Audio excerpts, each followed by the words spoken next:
unpacking the latest developments of the war here in Israel, now in its 15th day.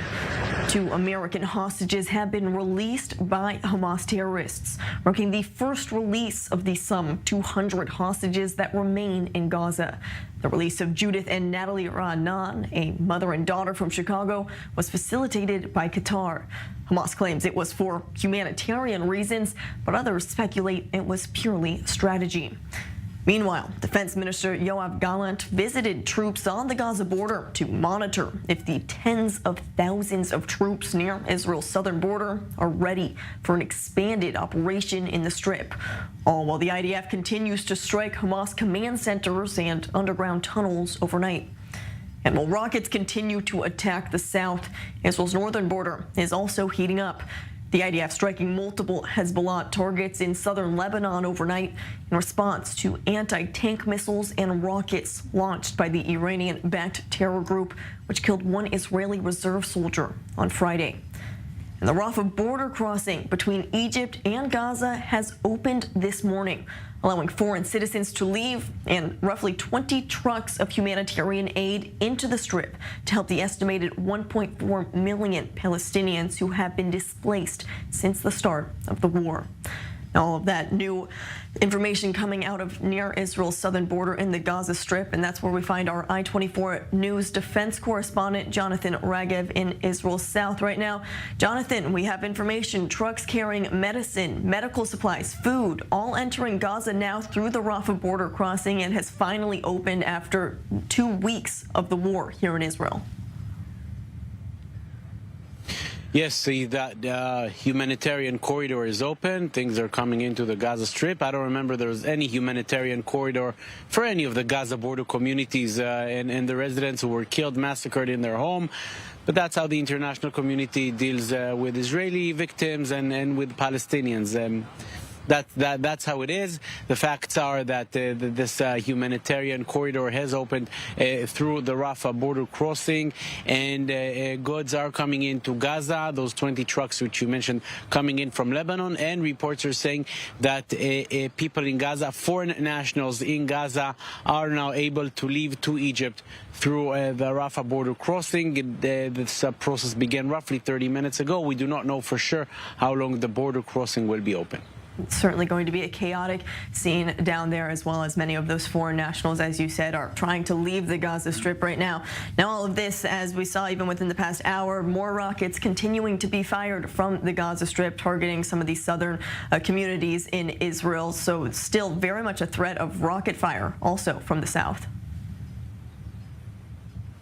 That is correct. The fact that humanitarian aid is coming in, that doesn't stop the Israeli bombing in Gaza, and that doesn't stop the Palestinian rockets being fired. Earlier today, we saw rockets fired towards the city of Ashdod, which is not on the Gaza border itself, roughly 20 miles or so north of the Gaza Strip. And yes, aid may be coming in, but that is not even close to being the end of the war, not even close to it. Well, and Jonathan, just as you mentioned, just the beginning of the war, even with that humanitarian aid, we all know that Israel is preparing for a ground operation. I'm sure you see the troops mobilizing there in the south as well. Does this humanitarian aid and the border opening impact the ground operation in any way? I don't think so. Not this, not the humanitarian corridor, and not the aid coming in. What may have an effect on the ground incursion is the release of the 2 prisoners, which we saw last night. Hamas knows that they have a very strong card against Israel. Anytime Israel will want to perhaps begin with a ground incursion, then more information may come of prisoners, or more prisoners will be released. And Hamas knows that this is a very strong card that they have opposing Israel.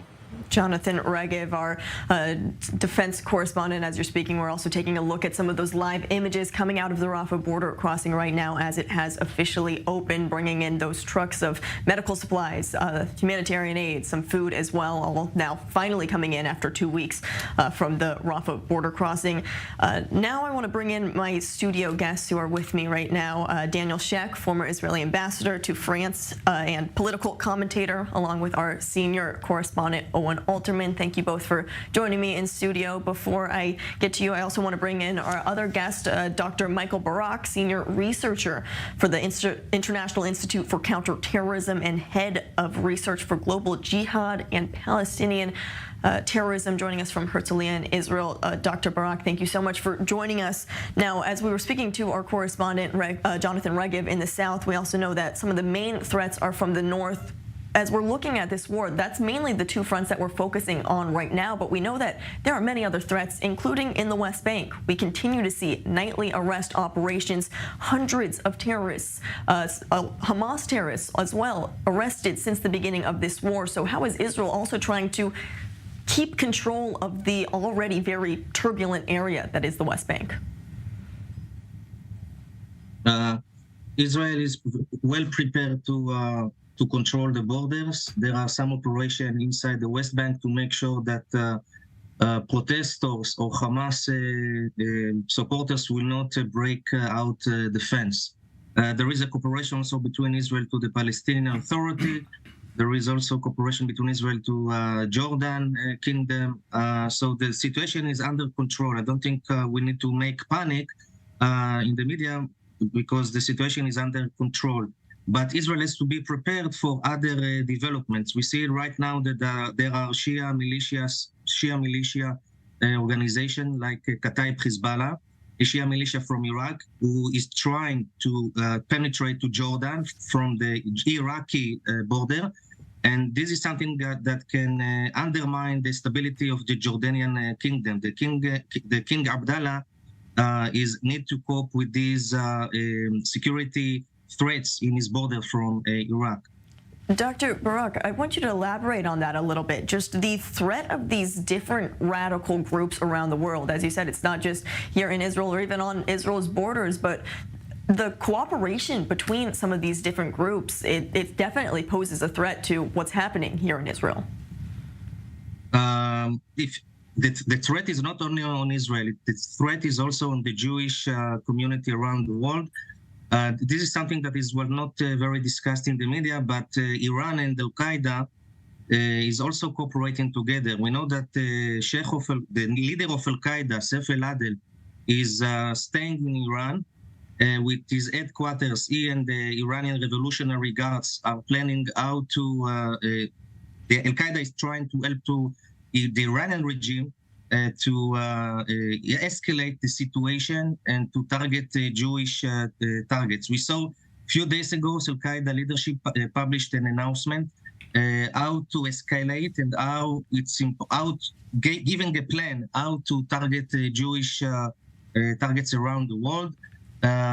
For example, Al-Qaeda called the Bedouin in Sinai Peninsula to come to the borders in Rafah and to help to the Gazan people to cross and to help to Hamas terrorists to help them in the battle. They call to the Bedouins in Jordan also to come to the border. We see that Al-Qaeda is trying in this regard is trying to help Iran attempt to escalate the situation. Not only in rhetoric, but Al-Qaeda is trying to activate sleeping cells around the world. This is something that we have to remember because Sheikh Saif al-Adel, the leader of Al-Qaeda, is a very close ally to the Iranian regime, and Iran is trying, already made a success to turn Al-Qaeda to a proxy of Iran.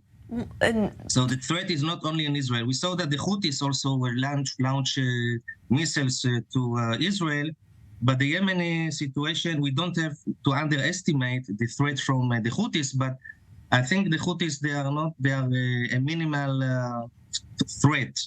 They are not, can target Israel in some way. But the main concern will be in the borders between, I think, Jordan and Iraq, where the Shia militias are trying to penetrate to Jordan in order to challenge Israel from the Jordanian border. Right now, the Jordanian regime is blocking this attempt from the Shia militias to penetrate from the Jordanian border.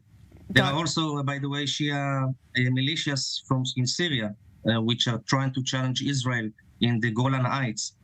But Israel is prepared for that. Yes, and certainly we are keeping an eye, as you said, Dr. Brack, everything that is happening to the Jewish population all over the world. I want you to stay with us, Dr. Brack, but I want to come back to our guests who are in studio.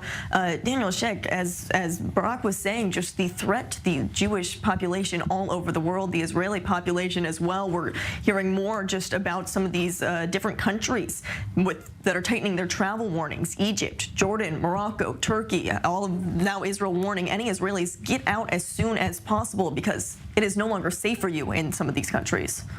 Well, you know, travel bans and travel warnings naturally have a trend to be as cautious and as extreme as it can be. This is not a criticism. I think that's the role they should have. And to be honest, even if you're just a sensible person, I think you probably would think twice before going to an Arab country to visit the sites currently, if you're an Israeli. But this goes beyond just Arab countries. There's also heightened awareness in Western countries with the large Jewish communities, such as France. I know that there is a real discussion. Not even a discussion yet anymore. It's a decision to strengthen security on Jewish sites, synagogues, community centers. In European countries, we should add, security has already been tight for decades at Jewish sites, unlike in the United States. That's true, but there are degrees. Exactly. And I think there is real concern. In France, they call it, they're always afraid of importing the Arab-Israeli conflict into France. And if you take into consideration that it has the largest Muslim community in Europe and the largest Jewish community in Europe, you understand that the friction potential is tremendous. And we continue to see this friction not only in France, in London, also Yes. we see more pro-Palestinian. Anywhere where there are sizable Jewish communities. Do you believe that as the general population might be protesting against Israel, is the government doing enough to keep Jewish people and Israelis safe? Well, to be honest, there's not much demonstrations against Israel currently. I can't guarantee anything for 2 or 3 weeks from now. But again, I'm taking the French example. There was an attempt by the authorities to blanket ban all pro-Palestinian demonstrations. It was struck down by the courts as unconstitutional, which one can understand. But there is a real fear among the authorities that such pro-Palestinian, anti-Israeli demonstrations could sort of degenerate into something very violent. But so for the moment, in the end, there was a demonstration which wasn't really significant, and I know there are others in other countries, on campuses, etc. It's unpleasant to see, but it's not yet a really significant factor. Owen, I'm curious as to what you'd have to say about that, because as what we have seen and what we have talked about, it's just the information war that is also brewing on top of this real war that's happening here in Israel, and especially as Daniel Sheck mentioned, in some of these liberal college campuses. We even saw some demonstrations at the White House as well. More pro-Palestinian demonstrations planned in London today. So a lot of the general public seems to have a different message than what their leaders of the countries are saying. Yes and no. Look, left-wing anti-Israel activity is a fact on the ground. It's a fact on the ground across the Western world, around the world. It's simply a fact on the ground that we in Israel have to live with, or in some cases die with. It's not the target of our information war, if you will. The target, of course, are the persuadables in the middle. And there, obviously, as always, it's a combination of policy and message, right? Israel's ability and concentration and investment on messaging has grown over the course of the years and decades, to the point where we have a lot of professionals who are engaged in this, right, and are doing their very best. One can compliment or criticize their efforts. I had to say on both counts, I had what to say, if you will, about the IDF spokesperson in the wake of the blast at the hospital. Of course, not a strike, a blast caused by a Palestinian Islamic Jihad rocket. And it's also a combination of policy. And this goes back to the story of the hour, the opening of the Rafah border crossing, Nicole, and a wider statement about the war. We as Israelis have to stop being addicted to making to our own psychological satisfaction, right, into what we had been calling the picture of victory. I don't understand the fetish in this country for destroyed buildings. I don't understand why I understand why, but I don't endorse the satisfaction it gives people from hearing reports of Gaza, of Gazan civilians who essentially don't have clean water to drink. This policy of denying food and water to people in Gaza was never realistic or sustainable, right? Putting aside the ethical and legal issues. It was never something Israel was going to be able to sustain. And it caused tremendous damage to Israel's messaging, and I think to Israel's position, without actually doing what we really need to do, which is beating Hamas. The things that make me excited is hearing about the killing of leaders of Hamas, because that is actually beating Hamas and hitting Hamas targets. That is what should give us psychological satisfaction. That's our goal, not pictures of rubble in Gaza City, which are at best only a means to an end, not an end in itself. Okay, and also this issue of the humanitarian situation in Gaza. I'm not saying Israel should be distributing flowers, but in terms of the basics of life, food and water and essential medicine, they have to be able to go through. And my hope is now that this has happened and the crossing has opened, and Israel, through its cooperation with the United States, has done this step, I hope that the pressure on Israel can start to subside, even if a lot of damage has already been done. And I hope the public attention can now be focused on the real issue, which is beating Hamas, killing Hamas's leaders, destroying their tunnels and their weapons, and telling the world that that's what we're doing and telling the world why we're doing it.